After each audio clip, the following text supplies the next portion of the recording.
Kathopanishad, 6th chapter, 13th sloka.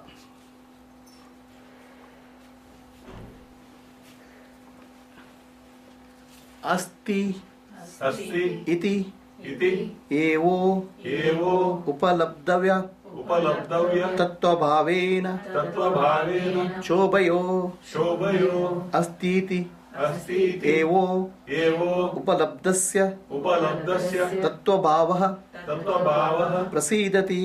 Have you done this?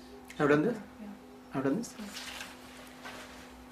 Yada sarve pramuchyante kama ye asya radishritaah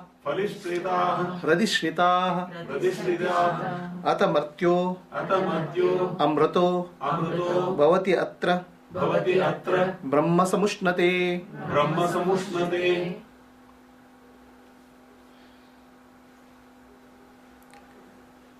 Yada martyah pramuchyante, the one who dies. Martya means one who takes a birth and death. One who is subjected to birth and death cycle is called martya. Sarve pramuchyante kamaha. When he becomes free from all the desires of the heart, hridishritaha, in the heart, then he attains immortality. He attains Brahman here itself.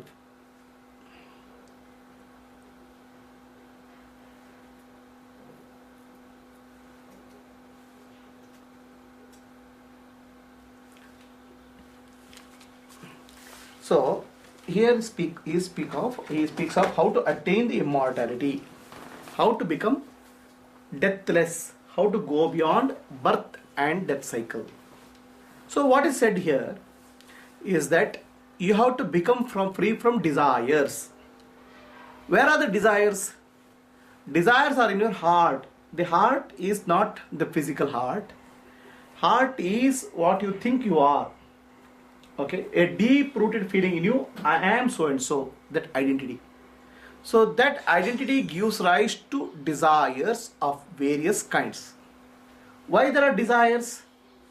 Because of your self-identity, there is a fear in you. There is a fear. Okay, I am the body, I am the mind, that is the self-identity. And that causes fear because I am limited in nature, something will happen to me. Okay, I am a man, I am a woman. So this is the fear which is there when your identity is something.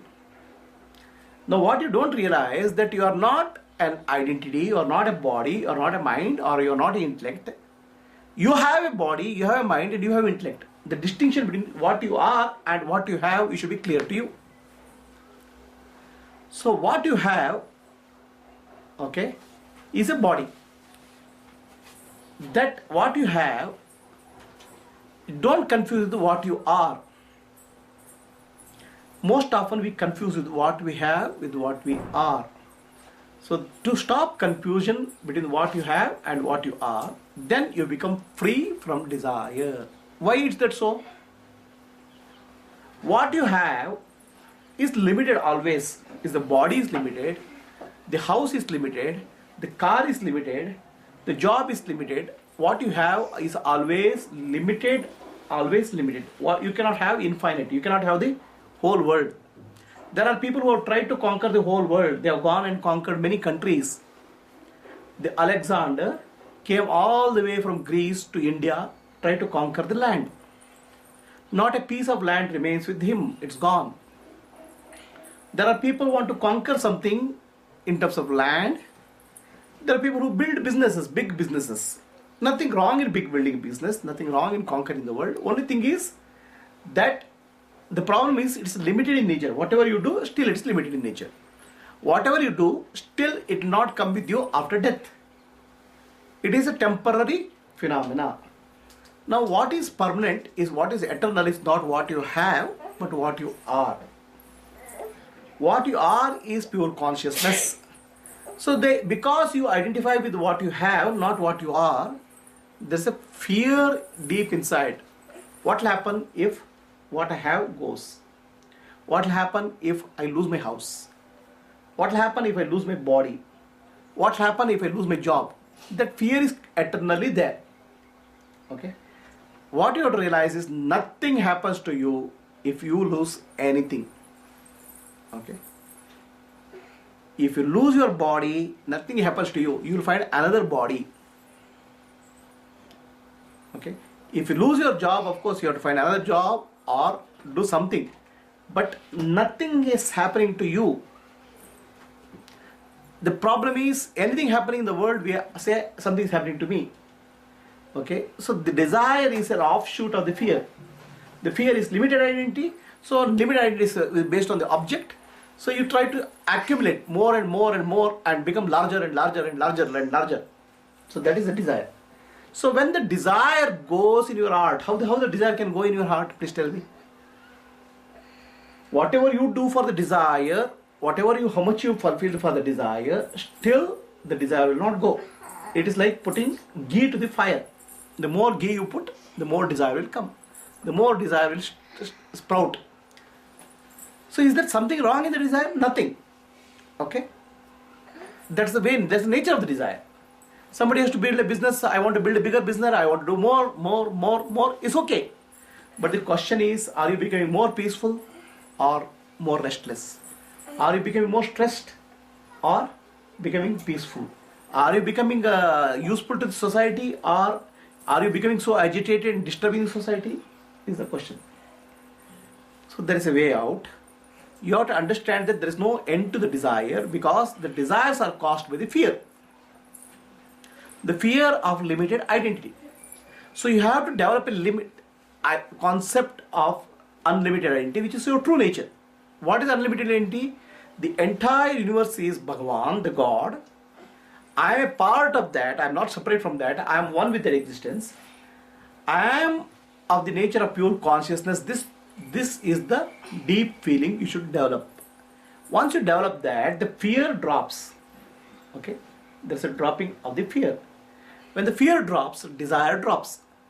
So to tell you that drop the desire is not meaningful. Nobody can drop the desire just like that. Alright? Desire is the root cause of the problem. That's what somebody said, Buddha said. But then, drop the desire is not a viable solution. You have to see what caused the desire, why the desire came, what is the root of the desire. Why did the desire come? It's because of the fear. So when does the fear go? When you see the oneness, not multiplicity. When you see the oneness, when you experience the energy at the Sahasrara and experience the universe as energy, not as a body. So this is the secret of dropping the fear. When you drop the fear, you become one, your desires also get dropped, and then you attain immortality, Brahman, the Lord, the consciousness. So I have a few things like a body. I have a body, and there are some things that I have to take care. What you have to take care. What you have, you can have more also. But whatever you accumulate doesn't add anything to you. You means real you. So we can't have fear from the this aspect, whatever I'm having, the material that I'm having. I have a body. So fear that when I'm not able to take care of the body. Fear when the body is having disease or pain or... If body has a disease or pain, that's natural for the body. There's nothing wrong with that. Understand? But the problem will start when you identify the body. When the body has a fear, you say, I have a fear, which is not true. When the body has a pain, you say, I have a pain, it's not true. And something is paining. Body. But then nothing is paining. You are not in pain. You are observer of the pain. That's what you are missing.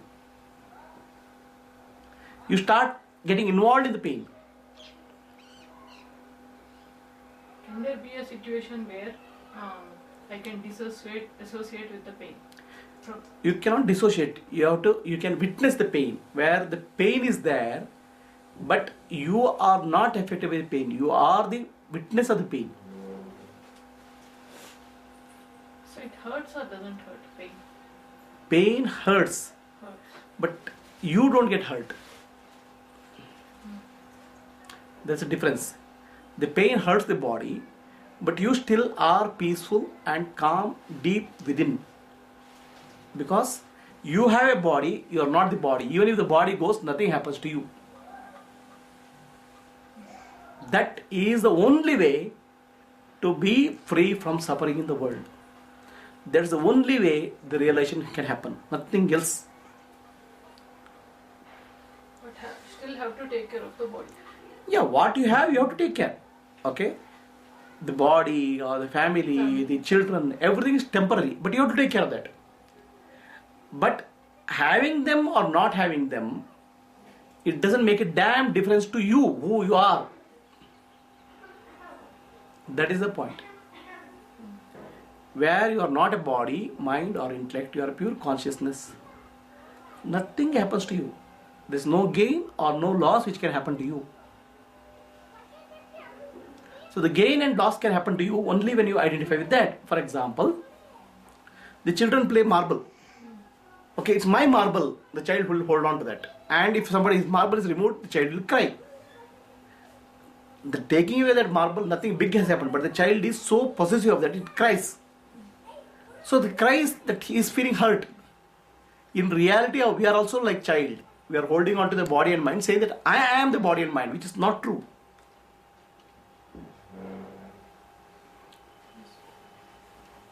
Okay. Yada सर्वे प्रबुद्धन्ते हृदयस्येह ग्रन्थयः अतमर्थ्यो अमृतो भवति इता वद्य अनुशासनम्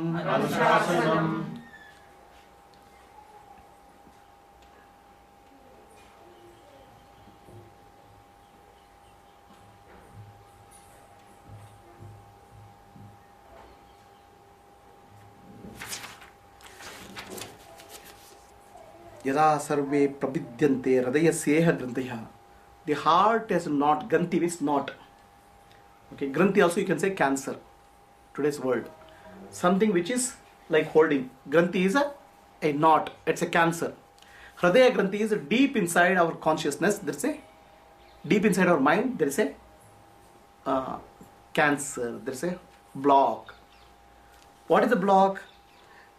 When everything,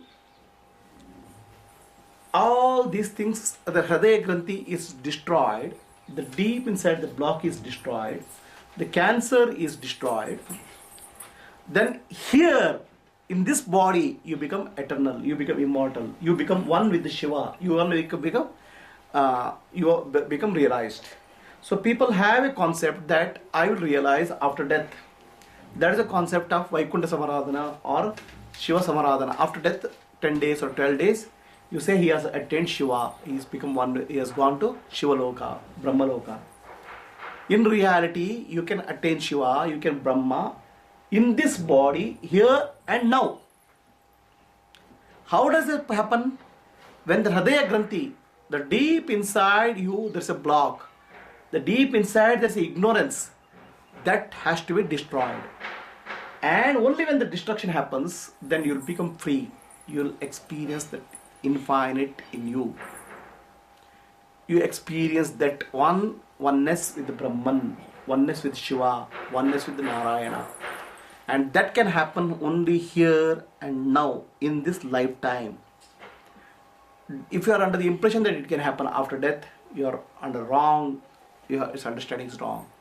You can experience oneness with Shiva, Brahma, here and now. And how can that happen? The Hridaya Granthi is destroyed. What is this Hridaya Granthi?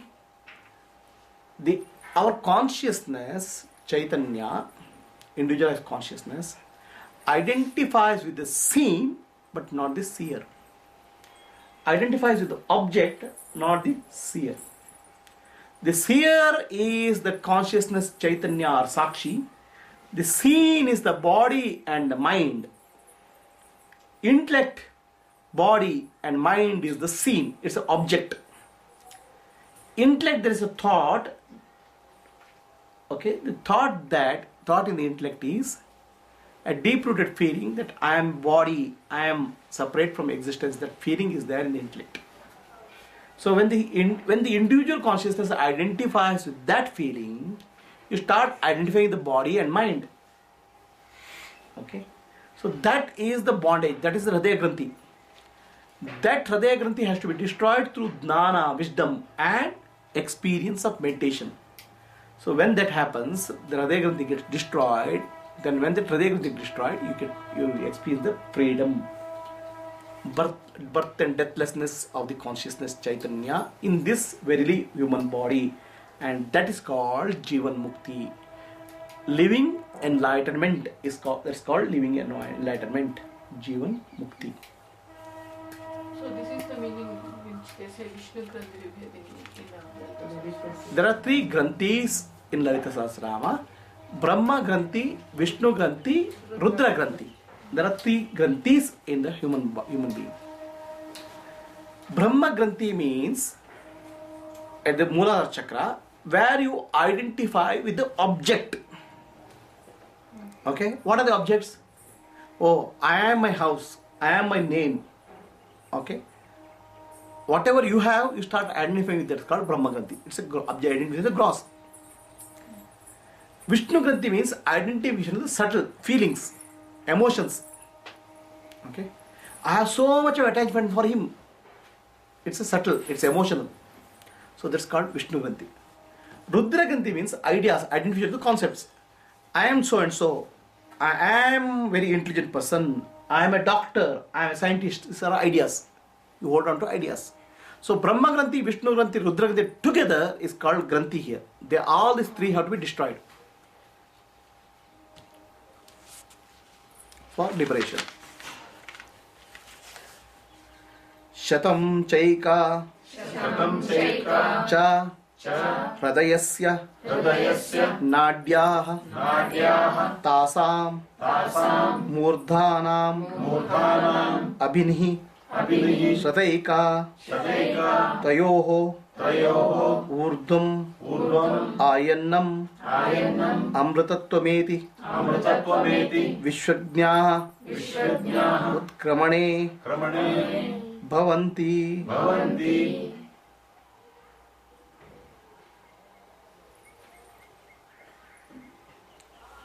Tata Chaika Hridayasya Nadyaha. Shatam Chaika Hridayasya Nadyaha. There are 100 energy channels in the heart. Okay?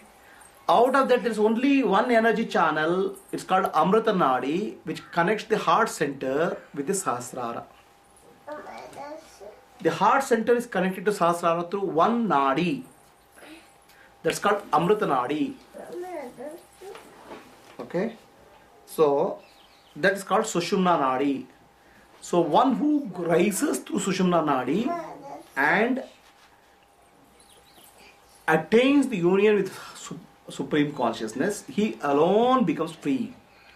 Those who go through other nadis, they get trapped in the world of desire.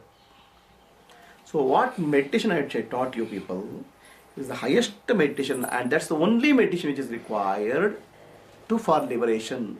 The energy flow at the Sahasrara, experience oneness with the universe at the Sahasrara. That is the real secret of liberation. That is the real secret of mukti. The heart center has 101 nadis. You connect through that one, this main nadi, which is central nadi, to the Sahasrara, and then you become free. It's already connected. Already is there, but I am bringing you awareness that how to connect.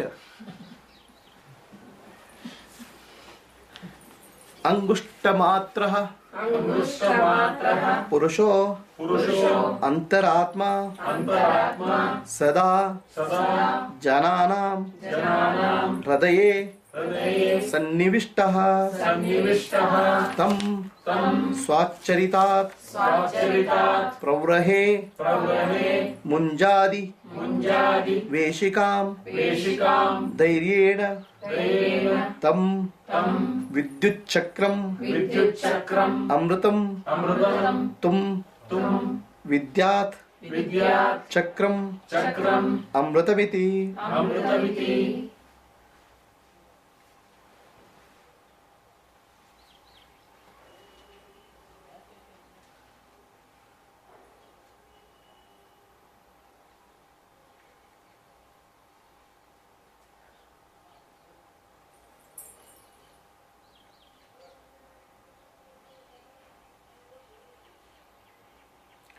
So, Angushta Matraha Purushaha, or Atma is of the size of the thumb. So, this is actually told, it's he stays in the heart. It's not, Atma is not size of the thumb, Atma is universal in nature. But for you, because you are identifying the body, so it's said that Atma is of the size of the thumb, residing in the center of the heart. It is only to bring you awareness that you are experiencing yourself as a small being at the center of the heart. So this Atma has to be separated from Anatma. The self has to be separated from Anatma.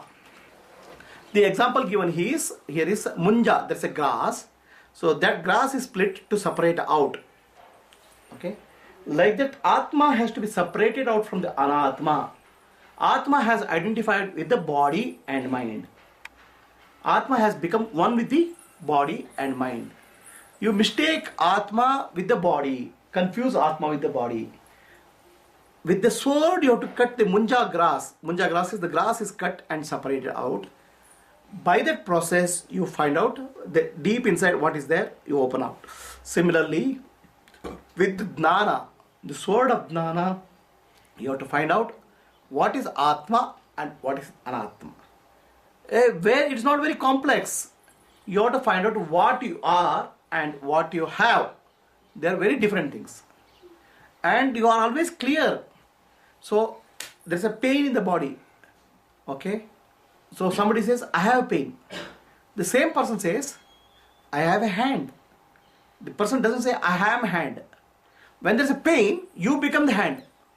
Others, you know that you have a hand. When there's a pain in the body, I have a pain, you say. But others, you say, I have a body. Sometimes you say, I have. Sometimes you say, I am. That confusion should not be there. What you have and what you are, they are very different. With the sword of wisdom, with the clarity, what you have and what you are, you always attain the supreme reality, Paramatma. That is the essence of the sloka. You have to know how to separate out. The one who knows such separation is called, one who does the separation very easily is called Paramahamsa. Sri Ramakrishna Paramahamsa. What do you mean by Paramahamsa? Hamsa is the swan. Okay? Hamsa is the swan. Now the swan knows how to separate out water from the milk. This is actually what is said of the mythical swan called Rajahamsa. Rajahamsa is there abundance in a place called Manasa Sarovara. There the bird is there. It's not white. It's slightly blackish. The Rajahamsa. Okay. It is not. It's a mythological story that Hamsa, if you give water, milk, then it will separate milk and water and drink only milk. That's the mythological connotation of Hamsa. So Paramahamsa is one who is able to separate out Anatma from Atma and remain as Atma, which is one with the Paramatma all the time in waking, dreaming and deep sleep state. So that person is called Paramahamsa. And it is not very complex process. You should know what you have and what you are. When you are able to separate out what you have and what you are, you become free. from the bondage of birth and death. No matter how much puja you do, no matter how much japa you do, no matter how much yatra you do, the freedom will not come. Freedom will come only when you are able to separate out Atma from Anatma, sugar from the sand, milk from water. Then only you will attain supreme reality. As long as you are confused about Atma identity with the Parama body, you are stuck. Okay. Any questions? Just one minute.